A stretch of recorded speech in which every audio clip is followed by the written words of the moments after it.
Fala galera, tudo bem com vocês? Espero que sim, tá? Professor William na área, mais uma vez aí. Vamos para nossa quarta aula já, né? Vamos mudar agora um pouco de assunto, beleza? Vamos falar aí sobre a conjuração mineira, tá bom? Ou Inconfidência Mineira, tá? Dando continuidade aí no nosso assunto sobre história do Brasil. É a aula 1 desse assunto, tá? Conjuração mineira. E vamos pra lá. Deixa eu só mudar aqui meu cursor para te ajudar aí. Vou mudar para caneta, beleza? Galera, vamos lá. Olha só, nessas aulas a gente vai nós vamos estudar aqui os seguintes tópicos, tá? Nessas duas aulas eu vou dividir esse assunto em duas videoaulas, tá? Nesse primeiro vídeo nós vamos até aqui, ó, até objetivos, tá bom? Vamos estudar toda essa parte aqui, o que foi, os motivos, os impostos, os participantes, os objetivos principais dessa revolta aí colonial, beleza? Então vamos lá. Olha só, o que foi a conjuração mineira ou Inconfidência Mineira? Muitos alunos já devem ter ouvido, né? Bom, ela foi uma conspiração, tá? Que partiu de parte da elite, né? De uma pequena elite. Aonde, William? Lá na região das Minas Gerais. A gente está dando continuidade no assunto sobre economia aurífera, né? Sobre o descobrimento do ouro no Brasil ali no século XVIII, beleza? Então, com o declínio, né, que a gente viu na última aula, com o declínio do ouro naquelas minas, né, os impostos continuaram ali da mesma maneira. Isso vai começar a gerar, né, um desconforto, né, um incômodo nas elites mineradoras ali da região de Minas Gerais, atual Minas Gerais, tá? E ela vai acontecer especificamente na cidade, na cidade de Vila Rica, né, que na época da colônia era apenas uma vila, tá? Hoje é a cidade de Ouro Preto, Minas Gerais. Alguns alunos eu acho que já viram, né, fotos, ou até alguns podem ter visitado Ouro Preto. Lá é uma cidade histórica, cercada de prédios, de prédios tombados pelo patrimônio histórico público, né, pelos órgãos. São prédios da época, construídos com, né, o valor do ouro e tudo mais, a riqueza gerada naquele momento da economia, tá? Ela ocorre em 1789 e é basicamente uma revolta contra o domínio e a pressão dos impostos portugueses na extração do ouro. O ouro começa a diminuir. Essas grandes elites, né, que enriqueceram com o ouro não tem mais como ficar pagando o quinto real, né? E aí, se não pagar o quinto, vem a derrama, e tudo isso vai gerar um desconforto, e eles vão começar a organizar ali um movimento de tentativa de separação daquela região de Minas Gerais da coroa portuguesa. Então eles queriam o quê? Um processo de emancipação, né? De fato, se livrar ali da coroa portuguesa, beleza? Olha só, todos os motivos nós temos aqui, né? Vou elencar para você faz o esqueminha aí no seu caderno, tá bom? Cobrança rigorosa dos impostos, né? Esses impostos a gente já viu nas aulas passadas, né? São vários, mas a gente vai dar uma lembrada, tá?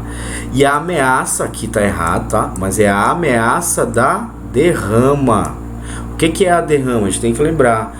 O dono de gleba, né? De território ali, de zona de garimpo, que não tivesse pagando o quinto real todo mês, não estivesse retirando aquele quinto lá de todo o ouro arrecadado, né, extraído, no final do ano ele teria que se ver com a coroa, teria que pagar todas as quintas, os 20% atrasados do ouro, de uma forma ou de outra, mesmo se não tivesse. Então os soldados, né, portugueses invadiam com ordem lá e faziam uma derrama, ou seja, derramavam tudo lá para ver o que o cara tinha de dinheiro para pagar a sua dívida. Isso começou a desagradar muito, lógico, as elites mineradoras, tá bom?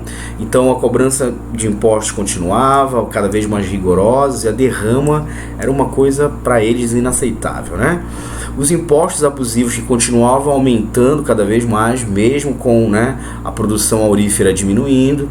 A elite mineira vai começar a ficar agora quebrada, né, porque não está conseguindo mais extrair tanto ouro. E os ideais iluministas, que nós já estudamos, né, aquele pensamento iluminista de vários filósofos ingleses, franceses, John Locke, Rousseau, né, Voltaire, que vão começar a criticar, não é, aquele modo, aquele pensamento absolutista ali. Então, a gente está vivendo aqui o século XVIII. O Brasil, como colônia, vive sobre jugo da coroa portuguesa absolutista, entendem? Então esses ideais iluministas que surgem lá na Europa agora vão começar a influenciar cada vez mais, principalmente as elites mineradoras que estão inconformadas com o modelo, né, de economia que está sendo colocado aqui na colônia. Mas a gente vai entender direitinho agora essas influências iluministas, como é que elas funcionam aqui para influenciar, né, para ajudar a surgir a Inconfidência Mineira, tá? A elite mineira era formada por quem? Por intelectuais, né? Grandes comerciantes que enriqueceram fazendo comércio para atender o número de pessoas que estão ali na região, membros do clero, muitos membros do clero inclusive já estavam sendo influenciados, né? A igreja, alguns, né, sacerdotes já estavam sendo influenciados pelo iluminismo, membros da administração da capitania lá de Minas, né? E profissionais liberais como advogados, médicos, professores, enfim, tá? Aqui nós temos alguns exemplos de pessoas, né, de sujeitos históricos que foram influenciados e que fizeram parte dessa revolta, tá? Basicamente, os filhos, né, desses nobres, né, dessas elites, eles iam estudar nas universidades europeias, né, como Coimbra, lá em Portugal, enfim, na França, na Inglaterra. Eles tinham dinheiro e a educação deles era feita lá na Europa, tá? Então, quando eles voltavam de lá, eles voltavam cheios dos ideais filosóficos iluministas, de libertação, né? Todas aquelas características que nós temos aí contrárias ao absolutismo, tá bom? E aí eles faziam reuniões, discutiam sobre poesia, filosofia, sobre política, né? As teorias políticas iluministas e tudo mais, tá? E faziam as leituras dos literários iluministas. Essa característica da influência iluminista na Inconfidência Mineira, eu quero que tu atente para uma coisa, anota no teu caderno, isso é importante, tá? Ela vai ter uma influência, sobretudo, da independência das 13 colônias nos Estados Unidos, que nós já estudamos em sala no bimestre passado, né? A gente viu como os iluministas eles vão influenciar lá esse processo de independência, e esse processo de independência americano das 13 colônias vai influenciar aqui as elites lá das Minas Gerais, beleza? Mas olha só, atenta para isso aqui que eu vou te mostrar. Apesar dessas influências e tudo mais, mesmo pregando essas ideias iluministas, tá? O que acontece? Essa elite mineradora é uma elite branca, é uma elite escravista, né? Não são pessoas pobres do povo, não são esses sujeitos que vão tentar libertar-se de Portugal. Muito pelo contrário, tá? Apesar deles pregarem esses ideais de liberdade, de igualdade que estão previstos no iluminismo, essas elites mineradoras elas desejavam a manutenção da escravidão negra no Brasil. Então não era seguir ao pé da letra, né, os ideais de liberdade, igualdade, fraternidade, assim como ocorreu também lá nas 13 colônias, na verdade. Fizeram um processo de independência, muito bem, obrigado, acabaram com o absolutismo, montaram uma república, porém continuaram com a escravidão. Então esses ideais iluministas eles serviam para uma parcela da sociedade da época, para outra, que eram os negros escravizados, nada de liberdade, na verdade. Então a gente tem que atentar para isso, tá bom?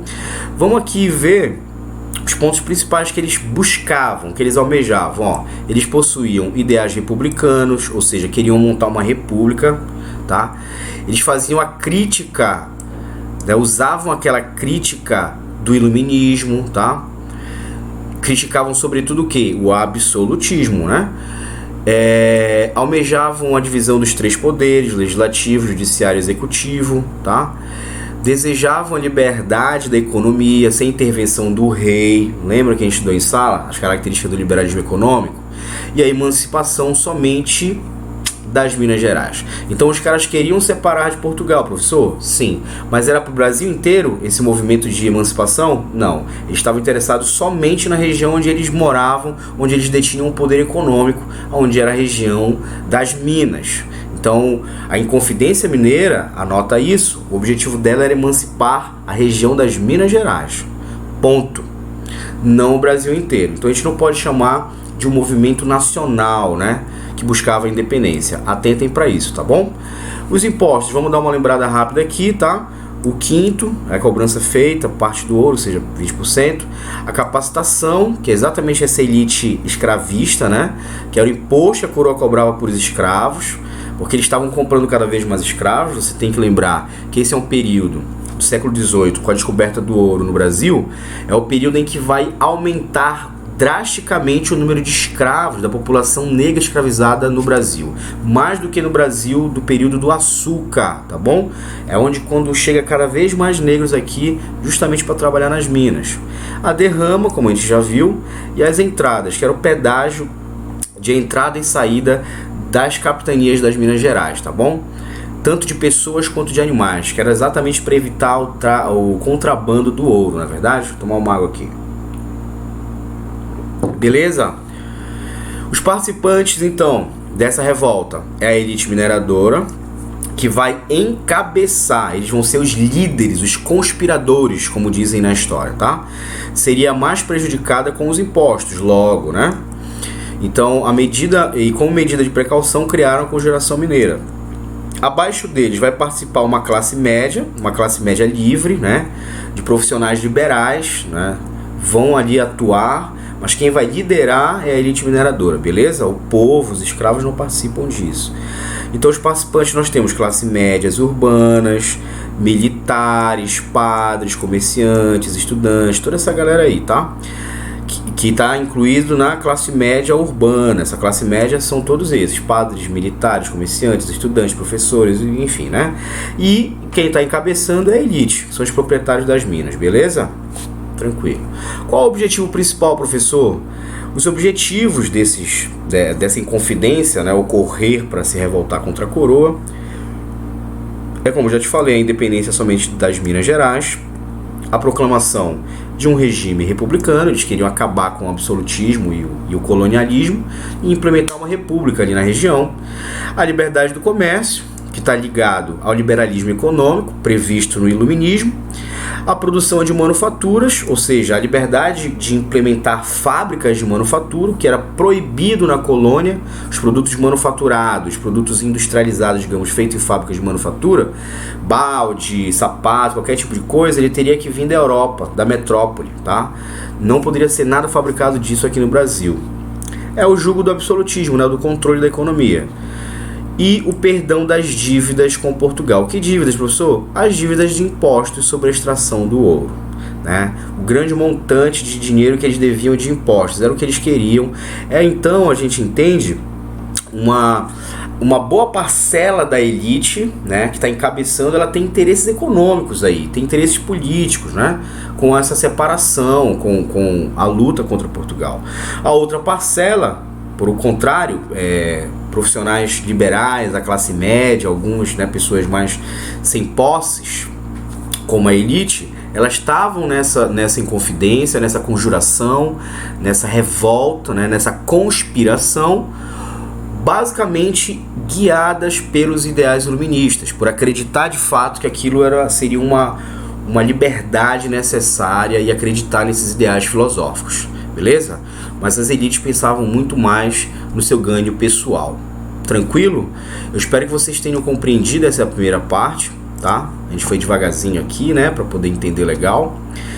Na próxima aula eu vou abordar a questão do papel dos líderes, né? Como se deu essa conspiração, como ela foi derrotada, e a gente vai abordar o papel do nosso querido amigo famoso Tiradentes, né? Vamos descobrir aí quem foi esse cara, o que de fato ele fez, o que ele não fez, e por que ele é tão lembrado aí nessa história da Inconfidência Mineira. Beleza, galera? Beijo a todos e todas, fiquem bem, fiquem em casa. Tchau, tchau.